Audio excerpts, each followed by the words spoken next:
Hi, this is Christopher Spera, and this is the iTechGear Weekly, episode number 111.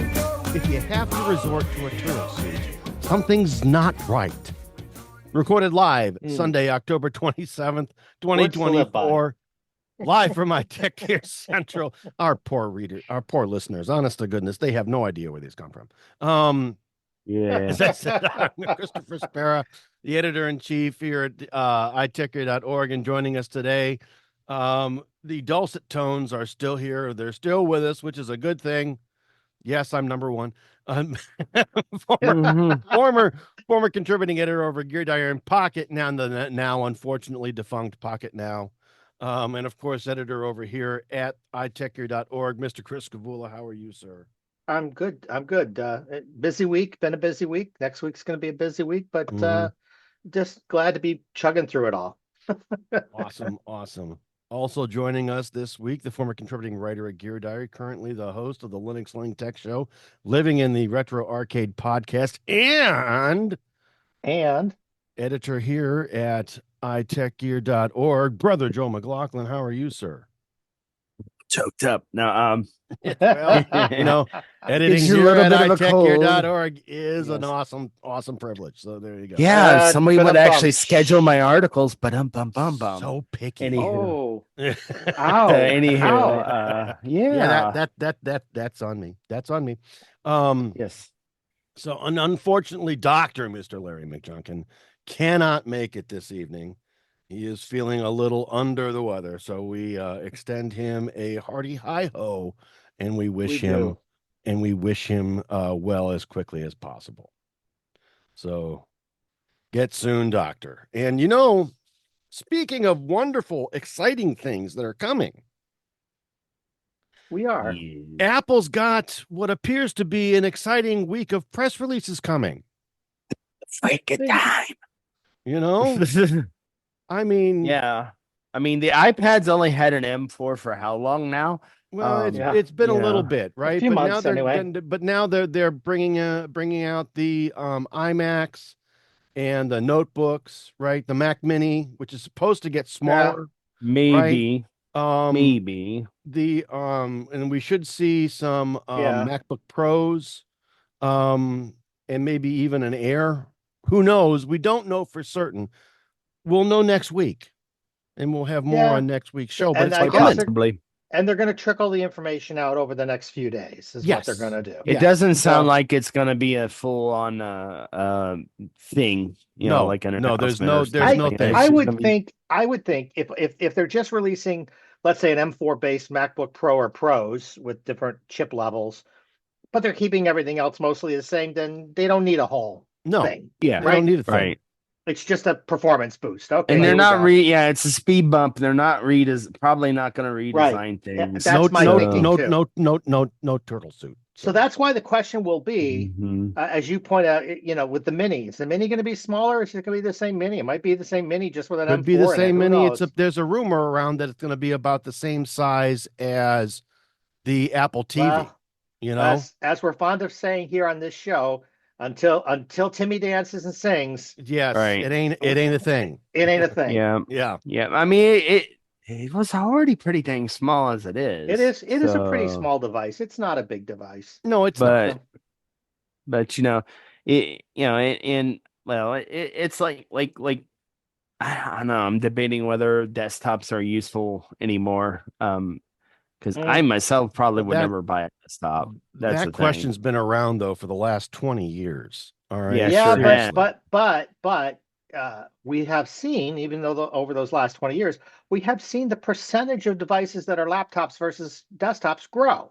It's been a slow process, but it has shifted. Yeah, almost everybody I know of, like personally in my personal life, they don't bother with it. The really old people just buy an iPad with a keyboard. The ones who are not like Dr. McJunkin there. But the other ones other people will buy a laptop. That's my dad has probably 3 laptops. I mean, I know plenty of people desktop anymore. He was saying that he may actually go ahead, sell the MacBook Pro that he has, stick with the iPad for the mobile, a new M4 iPad Pro that he's got for his mobile computing stuff, right? For his notebook stuff, and just use a desktop like a new M4 Mac Mini.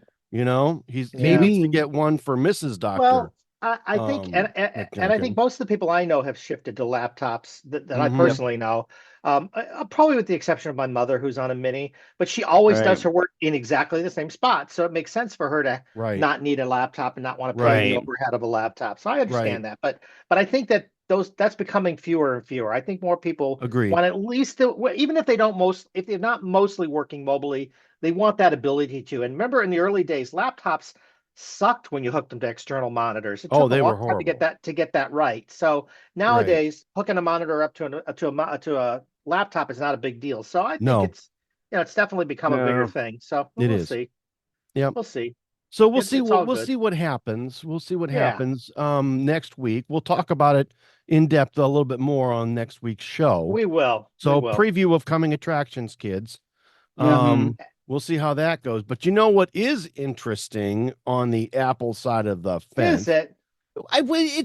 It's could be. You never know. It could be. It could be what they've been promising for the last 15 or so years. Yeah, I don't think they're there, but let's talk. But let's talk about this. Yes, Apple is apparently testing a blood sugar app.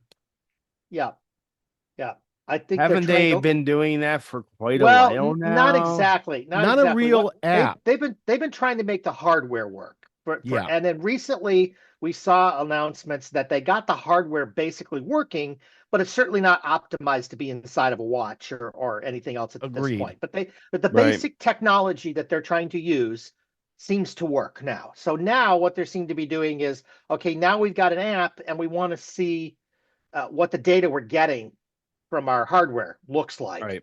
What does it look like and how can we optimize that?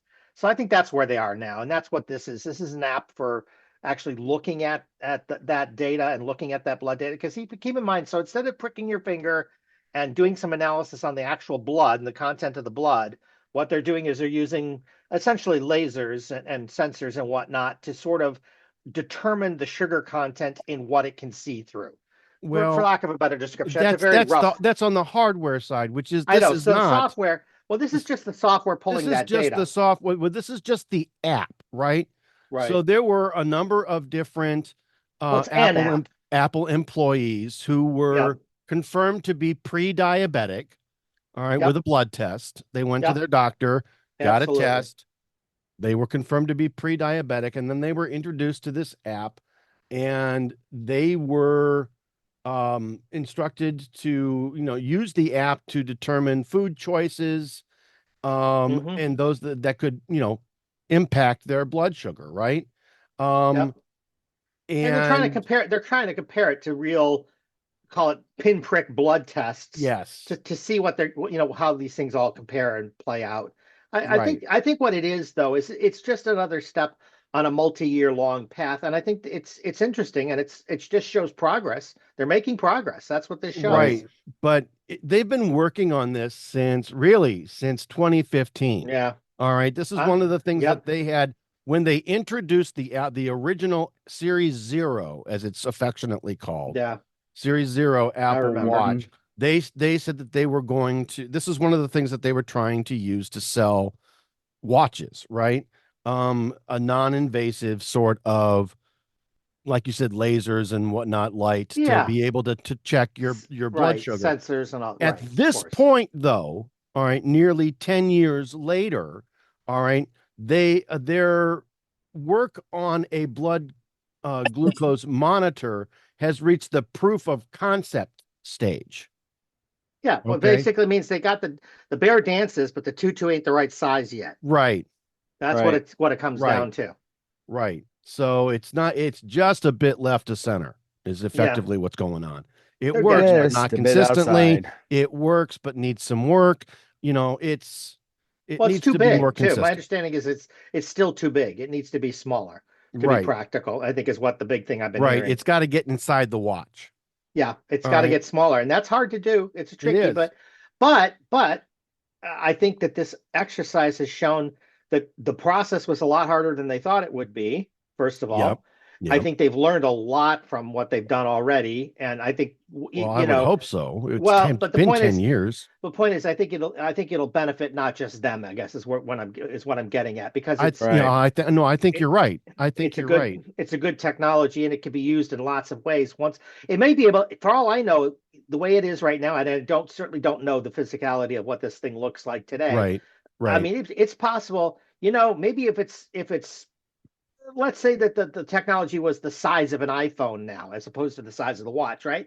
Maybe it's something they could sell some of the technology to medical. Stick it in a case, right? Well, sell it to medical companies to use in a hospital or something setting or something like that, so you don't have to get pricked all the time when you're in the hospital. I mean, this has a lot of potential application. They do poke and prick you a little too much in the hospital. Yeah, so anything they can do to cut that down, that'd be great. So they may be sitting on a very, very lucrative kind of medical. Oh, and they knew that it would be. Here. If something like this could get out just to watch. Yeah. If something like this could get out to retail, even. Well, all right. But even without it going to retail, if it could get into the industry, that's a big deal. It would be revenue coming in that could power the help fund it. Yeah, help fund the next developments. Yeah. I think it's great. I think it's a great step that it gotten to. Yeah. So we'll see. We'll see what happens with this, but I'm excited to see that it's still moving forward. It's still on their radar, and it's something that they see as a very serious and potential benefit. I think they do. I think they really to the general public. And it's the one thing that would get me to switch over to the Apple ecosystem. An Apple Watch. Entirely. No, I get it. And since they're doing this on their own, and it's not a third-party company that they're licensing technology from, it's something that they're going to be able to have exclusive to Apple Watch, at least for a while, anyway. Yeah. Mm-hmm. Yep. So I'm glad to see it moving along. Yeah. That my needs are changing here and there, so I don't know if that's a full on like I thought it was anymore. Sure. Especially since I started using the Garmin watches. Now I know there are some hikers that are starting to switch over to the Apple Ultra Watch 2. Right. But they fully admit that the Garmin still has superior battery life. So sure. Well, I think that's absolutely the case, but Garmin's also not trying to agree. But it's 100%. Also not trying to do all the same things that the Apple Watch is trying to do at the same time. Yes. So you're going to get that's the trade-off you make, right? Mm-hmm. So it's a good thing, though. I think it's worth having those things, but it's nice to see. And I'm with you, Joel. I think if I was not already on an Apple Watch, if anything was going to drive me to that ecosystem, it would be this, diabetes, blood sugar testing kind of thing. Absolutely. Yeah. So we'll have to wait and see what happens with it. This is something that a lot of folks are going to be looking at and be very interested to hear the results. But you do know what some folks are actually not truly buying. Yeah. It sounds Apple like it Vision might be Pro. the Apple Vision Pro that they're not all that interested in, because there's rumors around that they're going to stop production. And they may have already stopped production. Or may have already. So, Joel, the main reason, so from Mac rumors that Apple may be stopped producing Vision Pro by the end of this year. That's mainly because they already have all they think they're going to sell sitting in inventory. So, and that's it. I mean, the thing is that it costs so much. It costs what, $3,500 minimum to get in. And there's not really one app. There's not one thing that it does better than an iPad or an iPhone or Mac. And it doesn't have to do anything better, but if it did something different, something that was a killer app, right? And I would say, because there are other VR and AR products in the same price range. Mm-hmm. So the argument has been, it's the price. It's not about the price, kids. It's about, does it do something you want it to do? If it isn't doing, and I've said it, unless we have a killer app, they ain't coming, not at that price. Not not with the price, not until there's a killer app. If there was a killer app, people would still buy this thing. I guarantee it. But the killer app isn't there. Right. The killer app's not there. So no, the killer app's not there. It has some cool things, don't get me wrong. I mean, it does a better job with the kind of immersive video immersive pictures than probably anybody else does right now. But that's not worth $3,500 to anybody. No. It's cool. It's great, but it's not worth it to anybody. So until they can get that solved, I hear, next year we're talking possibly, or even the year after, we're talking about a cheaper version. Oh, we got to get this cheaper version. Everybody wants this cheaper version. I said, and I still would argue that without a killer app, don't. They're still not going to buy it. Even the cheaper version, even if they get it down below, let's say the 2K range, nobody's going to buy it until you have a reason to buy it. Now, maybe, and here's the gotcha, because you all know developers is always the catch-22. Sure. So you can't get developers to develop a killer app unless they think there's a market that they can make money on. So, and I think that maybe if you get it to a cheaper range, more developers might buy one and try it, and then maybe you'll get there. But that might get you there. But just cheaper alone, that isn't enough to get anybody to buy it. No. There's a lot of suppliers that are out there that are either stopping or have stopped in some cases as early as May of 2024. All right. With an inventory of somewhere between 500,000 to 600,000 components for that many headsets, right? So you see a lot of them on sale on eBay, but then the prices are still a little too high to make it something you just pick up, and try out, right? Right. And honestly, if this is just a 3D version of iPad OS, which it seems mostly a little bit more than that, but yeah, it's still close enough to that. I would agree. It's not different enough. And again, the feature, yes, some of the apps are cool, but not enough to justify that price, and not enough to justify I'll be honest. Unit. Just for the hardware, I would love to have one for the hardware of it. Oh, absolutely! But I would love to get my hands on one and have one. But the reality is, I can't justify it. I don't know many people who can. You're like, what am I gonna do? Watch a movie on it? It's like, I mean, you know what, guys? I've got the room on my Apple Card. I could go down to the store tomorrow and pick up one. But why would I do that? Right. You wouldn't, because you don't have a use for it. I don't have a use case for it. It would just sit there. Well, here's the thing. I've said this before. I do use a VR for some of my exercise. I do. But there's no killer exercise app on the Apple Vision Pro that I can't get on a cheaper Meta headset. And I'm not a fan of Meta. You guys know I am not a fan of Meta. Right. But they do the cheaper end headset very well. They do that very well. And mostly it's not because they're so good at it. It's mostly about they spent a long time, and they didn't move very quickly either, but they spent a long time in the market. They stayed in the market, and people did eventually develop stuff for them. And that's what it came down to. So the app ecosystem on the Meta is better. It's not about Meta itself being any better. It's about the app ecosystem being there. So if Apple could get even that app ecosystem, then I might go, you know what? You got the apps I want. I might come over to you in the right circumstance, because you have the apps. But right now, they don't even have the apps. Gaming isn't a reason. It isn't even about games.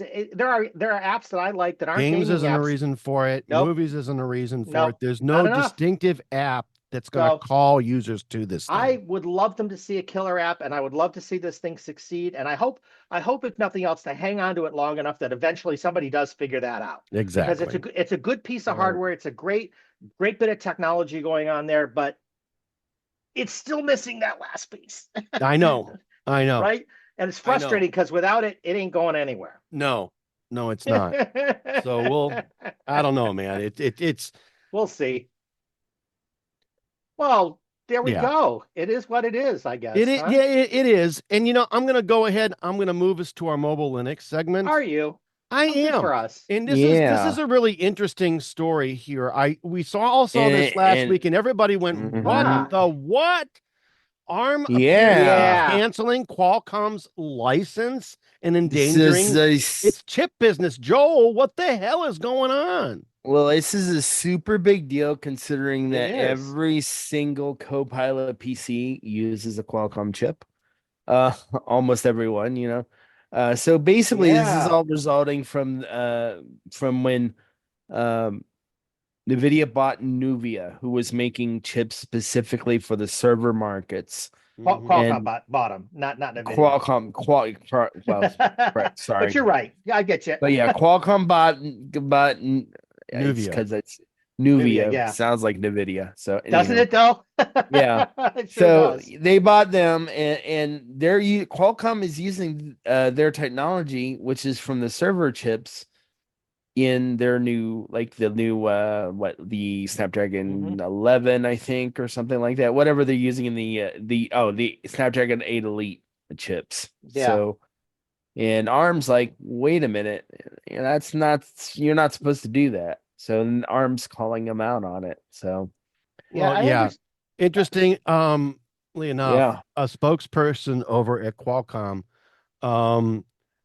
said that this whole incident appears to be more of the same from ARM, more unfounded threats designed to strong arm a longtime partner, interfere with our performance-leading CPUs, and increase royalty rates regardless of the broad rights under our architecture license. Well, yeah. With a trial fast approaching in December, ARM's desperate ploy appears to be an attempt to disrupt the legal process, and its claims for termination is completely baseless. We are confident that Qualcomm's rights under this agreement with ARM will be affirmed.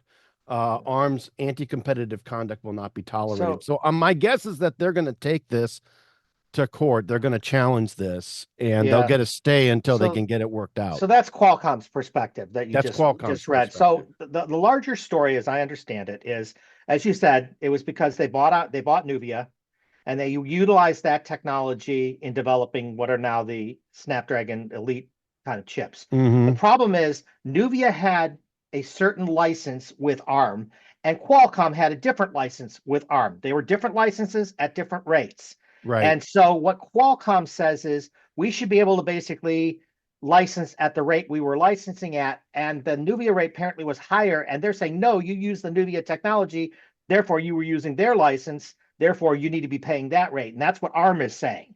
So it's a little more complicated than just ARM. Agreed. And so and Qualcomm is probably ARM's biggest customer. So ARM can't afford to exactly, throw Qualcomm under the bus either. They need to get this resolved, and I suspect they'll resolve it out of court before it ever gets. They probably will. But if for whatever reason they start approaching the 60-day deadline, but neither one of them they'll can get a afford stay. this. Well, I know that, but they'll get a stay for it if nothing else. And it's not like Qualcomm has enough money that they can buy ARM. Which right, they can't. If anybody has enough money to do that, it would be Apple. Yeah. But now, what would be interesting? Now they can't do it either. But what would be interesting is and by the way, so Apple's license is very similar to Nuvia's license. So it's my understanding. But it would be very interesting to see what would happen if Intel started to get into the mix of this a little more. Yeah, and they could. That could be very interesting. So, they could license. Well, they at one point did license They did at one point in the X scale, chips on the Pocket PC. So those were ARM chips, and that's why I've always wondered, well, why in the heck Intel isn't right? Right. I agree with you. Because by the way, this newest series of Intel chips is very disappointing. So we'll see where all this goes. So the whole industry is in an interesting place right now, and it's going to be interesting to see how these things play out. So all these big players have vested interest in doing the right thing. So I have a feeling they'll settle sooner rather than later. Hopefully they will all see the benefit of reason, and they will and they will do the right things for the right reasons. We hope and not so, screw everything up. But and ARM is just a weird and interesting company in the fact that do they really make anything anymore? I mean, that's the thing. It's all licensing, isn't it? It's all licensing at this point. It may just be. I thought so. I don't know. And if that technology, if they're not engineering more, if they're not designing more, if they're not, improving on their designs, how long is that going to go before, somebody else surpasses them and comes up with something different, like RISC-V. Yeah. RISC-V is open source, and that's an alternative that Qualcomm could use. They could just say, well, we're done with ARM. We'll just start with RISC-V. Right. Yeah, there's some challenges there too, but you're right. That is an alternative way they could go. You can buy laptops with RISC-V running Ubuntu today. True. And they're about $400 or $500. So I mean, and I don't know if the performance is anywhere good as the Copilot machines are. Well, it hasn't been developed the way but it hasn't been developed the way the other stuff has yet. No. So no, but it's the point open is, source. if you threw some resources at it and whatnot, maybe you would get there. So who knows? Yep. A lot of possibilities here. Sure are. So one of the things that I like about this particular segment is it covers a lot. It covers mobile, it covers Linux, it covers Google, and Android as well as things not necessarily iOS. T-Mobile, is interestingly enough giving up on its 5G millimeter wave spectrum. Yep. So they're just, I believe, they feel that they've given Theo College try, and they're just done. Yep. So I'm not makes sure sense necessarily what that means. What does that mean, Joel? So basically, the main problem with the 5G millimeter wave spectrum is you literally have to be like it's like a super fancy Wi-Fi almost, in that you have to be in line real close to it. Direct line of sight, right? Line of sight, direct line of sight to the tower within a certain distance from the tower. How many of us are that way? No, inside, you're not getting 5G millimeter wave speeds. It's almost a pity that Dr. Mr. Larry McJunkin isn't on tonight, because he did live right within the proximity of that, and he could tell you he was getting some incredible performance, but he was right on top of the thing. Right. And now the ultra wideband stuff seems to be coming basically to the same speeds now. So at least it's good enough anyway. It's getting to good enough. Yeah, their coverage is pretty decent. They've got most of the US. I think since the Sprint merger and since the Spectrum buy, excluding the millimeter wave spectrum, they've done pretty good at expanding their network. So, good on them. I believe they're in the top 2 at least. I don't think they're number 3 right now. No, it might not be. I forget. I'm even getting 5G connections at my house, which when we first moved in, I wasn't getting them. So and that's on Verizon with their not the ultra wideband. I'm on the regular 5G, right? But I keep on saying ultra wideband is really 5G. You wish.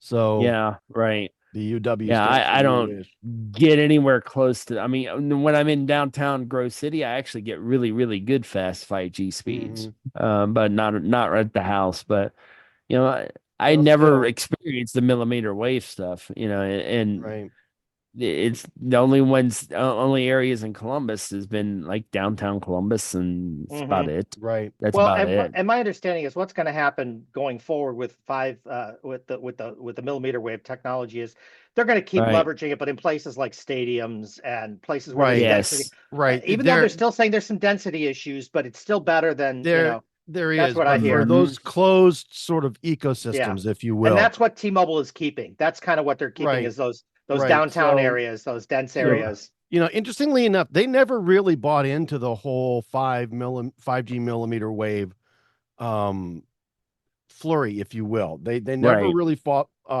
into the hype, right?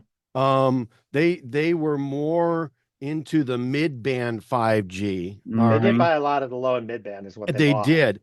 And those mid-band ranges or spectrum ranges can reach large areas, all right, and they can get through some walls, some windows, and apparently their success has really led the rest of the industry to sort of try to jump on that mid-band sort of range, like spectrum.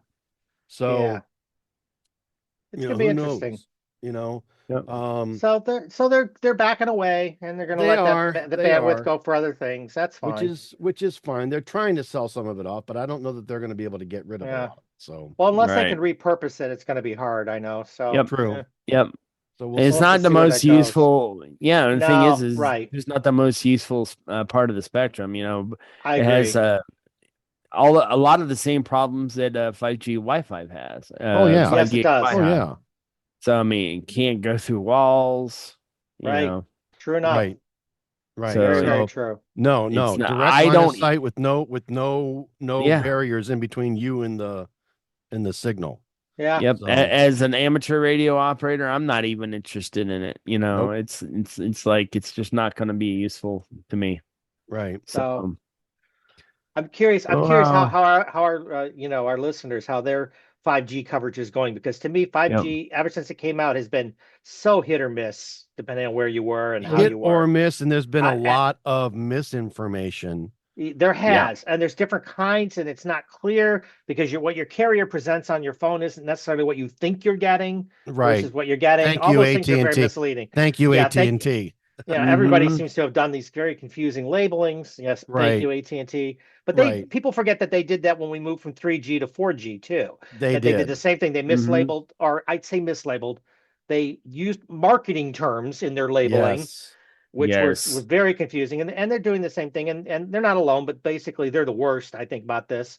They're certainly the worst about it. But the point is I'm getting at is that 5G, even so, when you do get 5G, I have found its quality to still be hit or miss, regardless of the carrier that I'm using.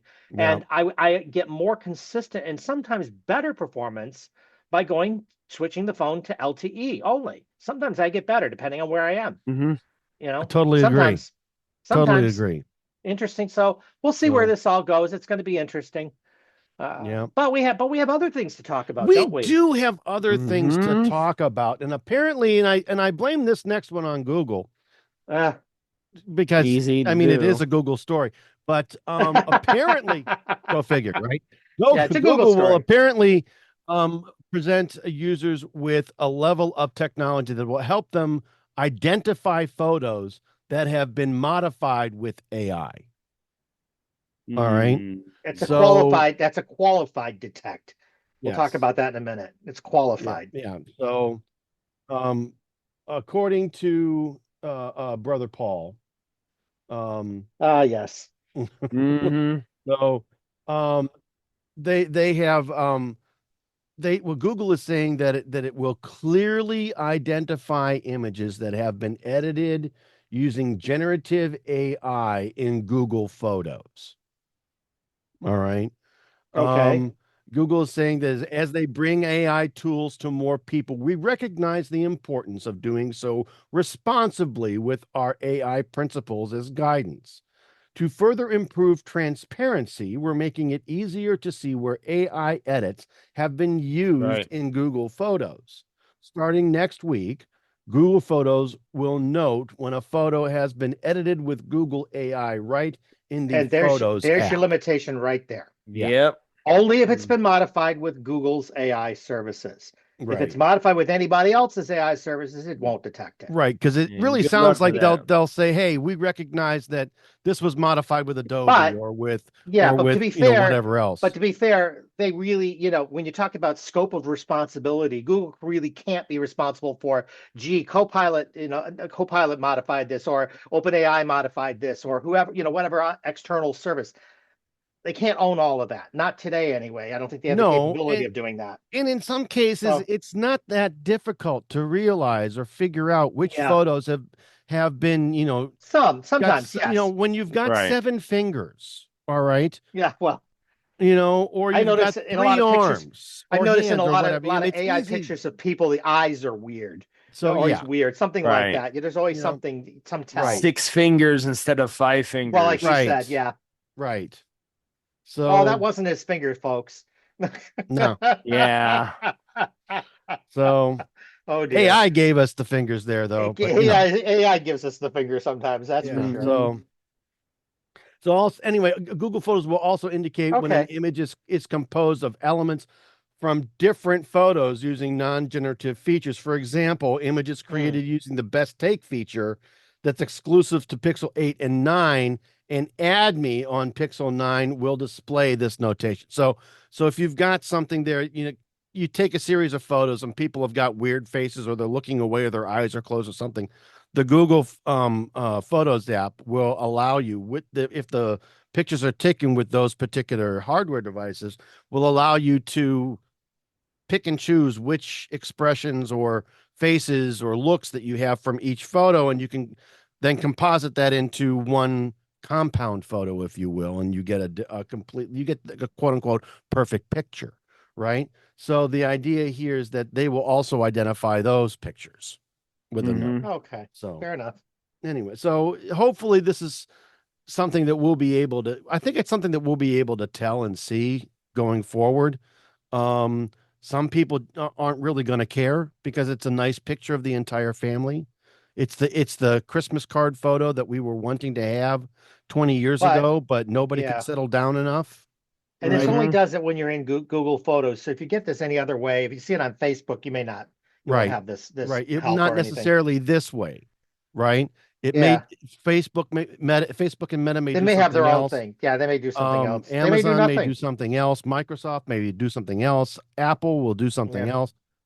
But everybody will. Everybody's going to do their but thing. It's nice to see somebody trying to take, I don't know, some responsibility at least for what they're generating anyway. Yes. If nothing else. It's not as expansive as I'd like, but I'll tell you what, it's more than I'm seeing out of anybody else right now. So this is what I'm saying. We'll take it. This is what I'm saying. So it's not too bad. So, and I'm going to go ahead and move us to our Windows segment, but I'm going to do that right after this brief message. 100 episodes. The iTechGear Weekly has more than 100 episodes. We've been doing this, oh my goodness, for almost 4 years. And to be very honest, the iTechGear Weekly needs your help. We need your subscriptions. We need your donations. Anything at any time would be very much appreciated. We need your help. I will tell you that I am about $3,000 a year in on site maintenance as well as show maintenance. And while we're not really going to stop, we really do need your help. Any kind of donation that you can go ahead and provide to us, either through a Patreon subscription or directly to the site via my personal PayPal, chris@itechgear.org, would be greatly appreciated. You can subscribe to a monthly newsletter for just a small amount every month at www.patreon.com/iTechGear. If you do that, you get a summary of all of the shows. You get a summary of all of the articles that we post with direct links to everything that happens on the site. Boy, we've had a great time over the last 3 years and change, providing everyone with the steps and procedures needed to make technology all that much easier to understand and use. Boy, again, we could use your help in making it easier to provide those wonderful things that we do, that voodoo that we do so well, to you on a daily and weekly basis. So please, if you have the time, smash that subscribe button on the podcast. If you have the time and you have the inkling, go to our Patreon site, www.patreon.com/iTechGear. Subscribe to our newsletter. Provide us with a small donation. One time, monthly, doesn't matter. We'll go ahead and continue to provide you with that knowledge and insight that all four of us have every week. I want to say thank you to you, even if you don't donate, even if you don't subscribe. I still want to thank you for the opportunity to come to you every week, because we sure do have a great time doing the show. So from all of us here at the iTechGear Weekly and from iTechGear.org. We thank you. We love you. And we'll see you soon. And welcome back to the iTechGear Weekly, episode number 111. If you have to resort to a turtle suit, something's not right. All right. I want to move us to our Windows segment. So come along, kids. Come on along down over here. We're coming. All right, come on. Anyway, apparently Microsoft is having some issues with the Army. All right. They're having this is not new. They've been having problems for the last few years. So this is not new. Right. But apparently they're having issues with their $80,000 per unit HoloLens Army contract. Yeah. So this I find hilarious. Yeah. Why is it that, the same toilet seat I can go in and I can get at Best Buy, or not Best Buy, but Home Depot or Lowe's or whatever, for 30 bucks and it costs $350 for the government. Because the Army insists on certain specs. You have to meet them exactly. And price. It's all a deal. It's all a thing. It's interesting to me that we complain about a $3,500 Apple Vision Pro headset, and yet Microsoft is charging more than $80,000 a headset for their HoloLens to the Army. Really? Yeah. Really? And considering that they've discontinued HoloLens 2. Mm-hmm. Right. So but they're still using the technology for the military. I'll be honest, when I first saw this story this week, I was kind of surprised because I actually had thought they had lost this contract a year or two ago. I thought they had already lost it as well, but apparently not. And maybe there were some outstanding pieces of it. I don't know. But the short form here is that basically right now the Army is saying we're going to discontinue this contract unless you can get this price, quote unquote, substantially lower than $80,000 a unit. And why couldn't they? That's what I'm not quite understanding. Now, maybe there's durability issues. I don't know. Maybe there's form-fitting issues, for light leaks, or maybe there's I don't know. Yeah, material for durability, or who knows? Yeah.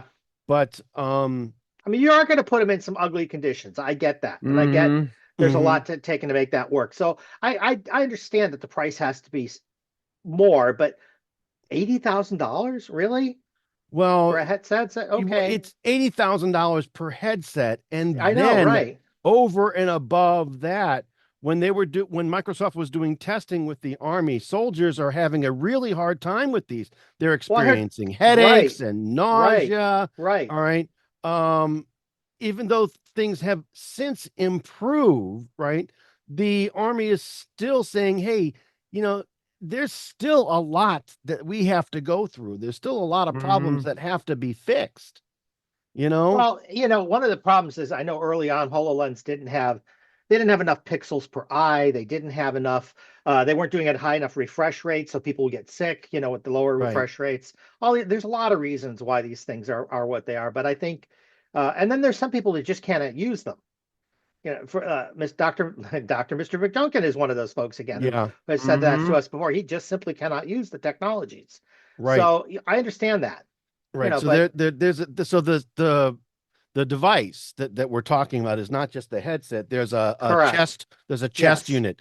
So the computing power, the batteries, whatever, it's all in the chest unit, and of course they've got the headset. Right. Got to last a certain amount of time. The unit, the chest unit, costs to make $41,824.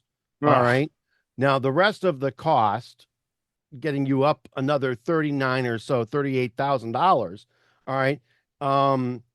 Is the engineering. So they're paying for their engineers, their software support, and then of course that old working with the Army charge. Oh yeah. Can't forget that. Which probably cannot be something that's easy. I'll tell you what. I will tell you what. I used to work for a company a number of years ago that was a government contractor. I remember. And built things for the government. And there is we say, why does it cost so much? Well, I'll tell you what. And it doesn't matter which division of the government you work for are working with. It's all the same. The layers and the bureaucracy and the complications and the specifications, there's so much to do just in pure administrative overhead just to get it done. It's amazing. I mean, I remember having to, if I wanted to request any kind of change to like maybe let's say I needed a new phone on my desk, that could take 6 weeks within the military to get done. Something that I could do in a day. It took 6 weeks to get done with them because of what they had to go through to get it done. And it isn't necessarily because of inefficient. It sounds like it's inefficiency, but it's all the rules they have to follow. They have to verify that everything is followed, that you agreed to this, that you agree to that, and it's all done. It's very complicated. I understand why it happens, but $80,000 really, I don't think it's $80,000 worth of nonsense. But when your hardware cost is $41,000 or $42,000, round up just a couple $100. Yeah. All right. And the rest of it, the other 38 grand is all soft, right? It's software. Yeah. It's sure. Support and then all the layers that you've got working with the Army. All right. Yeah, and all the folks that have to touch whatever it is that needs to be touched. It's definitely a process, no question. It is definitely a process, but there's obviously the Army's going to have to give in order to get Microsoft to come down on some of that. I was going to say, so what we found when we were working with them with the military especially was that you either had to get your costs down or you really had to show in paperwork why the cost is what it is. And if you were able to do either thing, you were okay. So I'm going to say the Microsoft's probably in the same boat. They have, and I suspect if you're at this point where the Army is saying get it down, then what has happened is they have been unable to really properly show why it costs what it costs, because otherwise they wouldn't be asked to bring it down. Right. So, and again, I think it's so much of that. I mean, you're basically you're doubling the cost. Yeah, right? Pretty much. Pretty much. Right? You're doubling your cost. And what they're saying is you can make less. Figure it out. That's pretty much what they're saying. Find out what you're going to, where you're going to take the hit and live with it, because we're not paying you $80,000 a unit anymore. Then there won't be a contract. I if that's what it is, that's what it is, I suppose. Well, maybe Meta wants to step in and build them. I don't know. I understand Apple has a Kim Jong-un wants to send you a friend request. Yeah. Choose yes or no. Choose yes or no. Apple has a stock of Vision Corporate. I'm just saying, 500,000 or 600,000 components units available. I'm just saying. We're just saying. So maybe there's a conversation to be had here. I don't know. Maybe. Who knows? Maybe there's a conversation already being had for all we know. I thought this one was a little bit interesting because, like you said earlier, we thought that this contract had already been killed, but apparently not. I did. And I have a feeling if Microsoft wants to keep it, they're going to cave, right? I do too, but I don't know how much they can cave, because if they're going to lose a lot of money on it, they won't do it. That's what it's going to come down to. Lose a lot of money on it. Quite honestly, I think they already have $38,000 apparently in profit. Yeah, come on. I think they've already lost money on it, because I think they put good money after bad when they developed the thing is what they did, and they have development costs to make up too that we're not really talking about. So I think they did a lot. I know that they've got to pay for the R&D, and I know that it's going to come. And they didn't sell on the retail side. They didn't sell in the corporate or enterprise side like they wanted to. So I have a feeling that this is what it is right now. This is why we're all stuck. Is they want to recoup and they can't recoup, and so they've said, this is what it costs, and this is how they're trying to recoup it. And the Army is looking at them and saying, "Bite me." Yeah, pretty much. So again, as we always say, it's a typical kind of Microsoft move. It sounds like. So we'll see how this goes, but I don't know. It's going to be an interesting time. We watch it.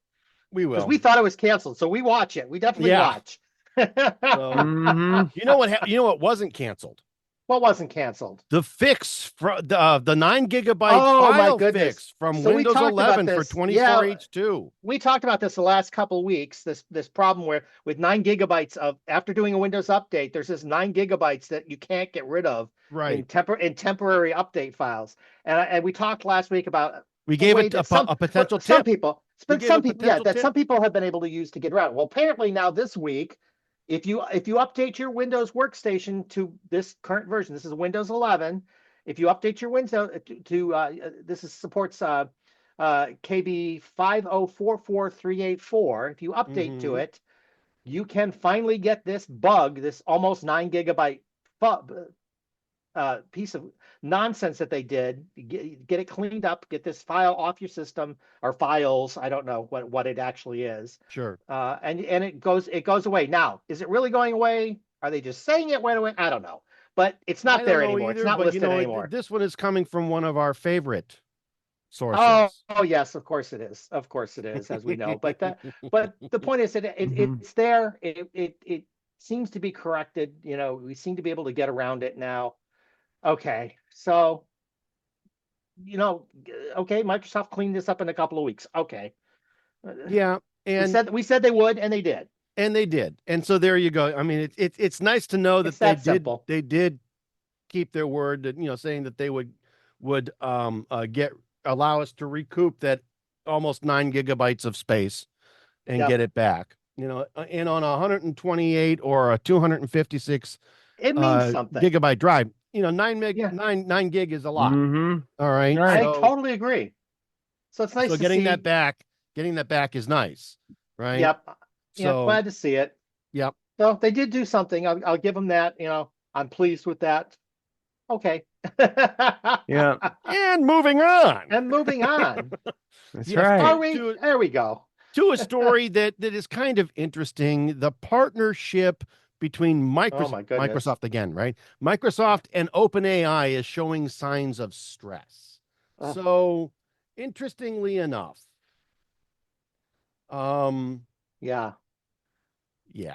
So according to Business Standard, let's remind folks before we go into what's happened here, that Microsoft and OpenAI have had this big partnership for the last few years. Microsoft did already funnel a lot of money into OpenAI. Hundreds of millions of dollars. And it's all part of what Microsoft is referring to as Copilot. So Microsoft calls their kind of front end to this, if you will. They refer to it as Copilot. They have this big arrangement with OpenAI for people that didn't know or didn't recall that. And now the relationship is showing a little signs of uncomfortable. Right, this was once called the best bromance in tech. It was. It was. Right? So, but financial pressure on OpenAI and concern about its stability and disagreements between employees of the two companies have strained their 5-year partnership, right? Yeah, here we go. So it's getting a little hot in the kitchen. Yeah, it makes me kind of go, when you look at how Apple has approached AI by getting sort of partnerships with lots of people, including Google, including OpenAI, and whatnot. It's like you almost think like, let's spread our eggs out in all these baskets. That's going to be a safer approach to this larger problem. Where Microsoft has their eggs all in one basket is what they've done. Right, it's all in the OpenAI basket. Exactly. And if things tank over there for whatever reason, all right, they blow the partnership or the company, decides to go belly up, they've got a problem. There goes the IP. Now that may be that they might be able to buy some of it at that point, but or buy some of the employees, right? But that's going to be something that is going to go way over and above the $13 billion that they've already according to this article let's add to that. We've had the quote unquote speculation over, we don't want Skynet to happen, right? The old Terminator 2 Skynet thing to happen. Yes. What happens if Microsoft directly owns these technologies? If Microsoft is Skynet? If Microsoft owns the OpenAI stuff themselves directly. Is that something we really are excited about, or is that something we have concerns about? No, I don't see anything good coming from that. I don't either. Microsoft, for them either. These are the people that gave us Clippy, and everybody hated Clippy. Yeah, there is that. All right. But I did like the animated cat that they did at the end as the special edition. Earl. I liked that. I liked the cat. That was actually supposed to be Bill the Cat, by the way. It was supposed to be Bill the Cat, but the licensing deal between Berkeley Breathitt and Microsoft got screwed up. Go figure. But it did behave a lot like Bill the Cat, so that doesn't surprise me. Well, yeah. No, so, see, and that's the thing. All right, it was supposed to be Bill. Well, there we go. They had they changed it. They painted him blue as opposed to orange. In any case, these guys do not have a good track record with this stuff, and so on either side of this I agree. So we got OpenAI here. I'm going to say wasting. It's probably not fair of me to say it, but wasting a lot of money because they're in the negative every year. They're not even close to making. They're really still pretty much in startup phase. Yes, they are. I was just going to say that, but they are in that phase where they're in that building / spending money technology kind of phase of things. They're still in that early stage thing. They've got big shovels throwing it into the kiln. But you've got people now in the venture capital world going, where is this AI thing going? Where is it going? And there's now finally, we've been saying this for couple years now, at least for months, a long time, and so we've been saying this for quite a long time, going, AI, it isn't what it is, kids. And now the venture capitalists are starting to say that. So the money isn't coming in the way it used to come in. Right. That puts everybody in an interesting situation. So I can see why there's financial stress over the relationship. I understand that. I get that, and I'm not surprised because the managerial kind of mindsets of the two companies are totally different. So I'm not surprised that there's a lot of disagreement between the employees of the two companies. That doesn't surprise me. No, not at all. But where do they think this is going? Where does everybody think this is going to go at this point? Very good question. I'm not entirely certain. I don't even think that they know where this is going to go, and I think that's 3/4 of the problem. All right. They don't know what they want to do. They don't know how. Nobody really has got their. Are they just throwing both hands? They don't have the 10 and 2 on the wheel, right? They don't have a 10 and 2 on the wheel. Are they just throwing Jello to the wall and seeing what sticks? Is that all we're doing at this point? Jello, noodles, who knows? All right. Could be both. Could be both. I don't know. And of course, the executive orders and all the pending legislation, ain't helping. Well, that leaves a lot of uncertainty because we don't know where this is going. There are no bumpers. All right. And we've said this is a bad thing. We want bumpers. We want bumpers. And we want something from the government that's got a little bit more teeth and a little bit more logic to it. All right. See. And honestly, if the government wants to do this right, I know at least 3 or 4 people on this particular podcast that would be happy. We would be more than happy to help you get some bumpers. To help you not screw this up. So it's tips not that hard. iTechGear.org. Send me your contact information. It's not that hard to drive the canyon roads, kids, once you learn how to do it. Yes. Once you learn how to drive a switchback, you're good to go. But guys, you don't know how to drive a switchback right now. Right. Sorry, you really don't. Exactly. And you don't know based how to on your drive age, at all. it ain't going to get you there. No. So please reach out to us that know. My goodness. I know. Well, there we go. And there we go. And you know what? I'm going to move us to our tip of the week segment. Are you? I am. And this Thank one you. is really, really, really going to really excite Brother Joel. Is it? Nah, it's probably something I already know about. Well, yes, it is something that you already know about, but we're including it in the show. These are 2 really kind of cool Linux tips. All right. For those that are beginners in Linux, there's a couple of things that you can do, especially if you have some sequential tasks that you want to complete, and you don't want to sit there and maybe, the first 1 or so of them may take a little bit of time, and you don't want to sit there and wait and then type the other one and let it execute and wait. And maybe you just want to go ahead and open up a terminal and type a command and just once and then just let it go and then just let it go. Okay. With this one, you can. Did you know that you can use a semicolon separator between specific commands on your command line that will allow you to daisy chain them together and run them all sequentially? Well, there you go. Essentially writing a script, but doing it all in one line. Exactly. Yep. Exactly. All right. And if you want to make certain that that the first command completes correctly, or the second command completes correctly before executing a subsequent command, did you know that a double ampersand, or that and sign, will go ahead and allow you to execute subsequent commands only if the previous command completes successfully? Well, there you go. So you could go ahead. You've got command number 1, and you've got a semicolon, and then you've got command number 2 and a semicolon, and command number 3 and a semicolon. And you could say for make great example, make mk dir, or make directory test 1, and then semicolon, and then make dir test 2, semicolon, and test 3, and make dir test 3, and then just hit enter, and you should create 3 directories right there, right?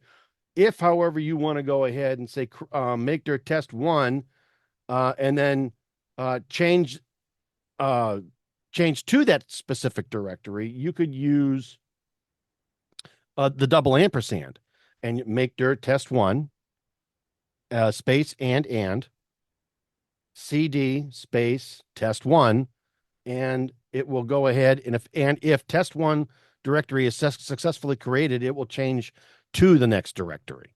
All right, change to that directory. So there's a couple of really cool and slick ways that you can actually, like Joel said, create a script, but in one line and not in a file that you would then execute. So it's kind of cool. It's a very cool Linuxy thing. It is. So that's our Linux tip of the week.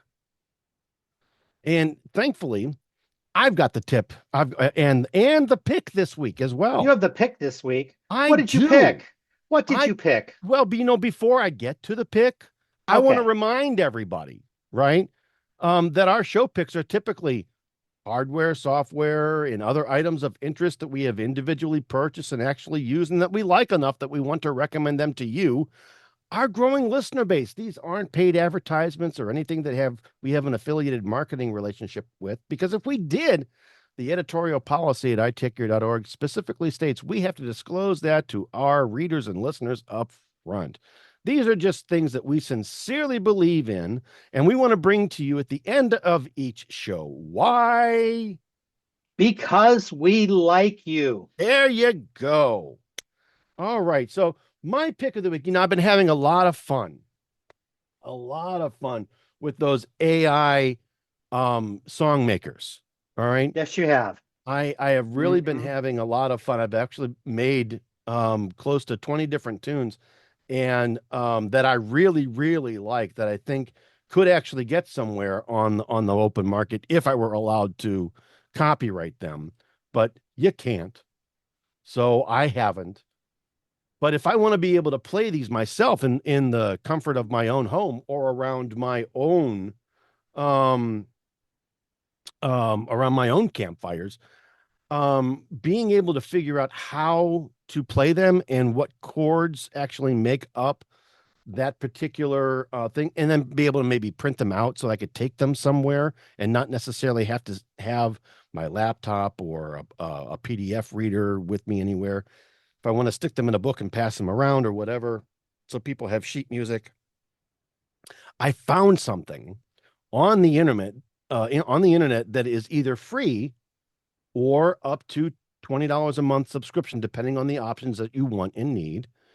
All right, called Score Cloud Songwriter, that will take the MP3 from any song that you've got and break it down into a lead sheet, along with a lyric sheet, and along with a chord sheet, and just boom, depending on how you want it to break things around and how you want it to run through all of that. There's a couple of different ways that you can tweak things after it initially goes through. It may take about maybe, I want to say anywhere between 30 to 60 seconds to go through the audio file. To get that. Or if you want, you could hook your own MIDI instruments and a microphone to your PC and play and sing, and it'll capture it all. So, and it'll do that even on the free version.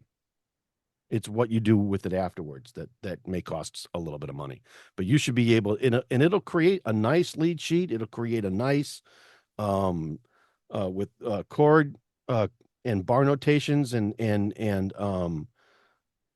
if you know anything about music theory, you'll know that there are repeats and codas and whatnot. It'll set that all up for you. It'll take a little bit of work on your part to be able to change the sheet, the lead sheet after that, but you should be able to do it. And so far it's been an interesting and fun time. Very cool. It is kind of cool. You have a link to it here, don't you? I do. It's called scorecloud.com/songwriter, all one word. All right. So go take a look at it because it is free. The bulk of it is free, or at least the base of it is free. All right. And then they've got add-ons for it afterwards. So which are pretty cool. So there you go, kids. Anywhere between free, nothing to $20 a month, ScoreCloud Songwriter. Okay. And that is the show. This has been the iTechGear Weekly, episode number 111. If you have to resort to a turtle suit, something is not right. Recorded live Sunday, October 27th, 2024, live from iTechGear Central for the ailing Dr. Mr. Larry McJunkin, brother Joe McLaughlin, and Mr. Chris Gavula. This is Christopher Spera saying we will see you next time.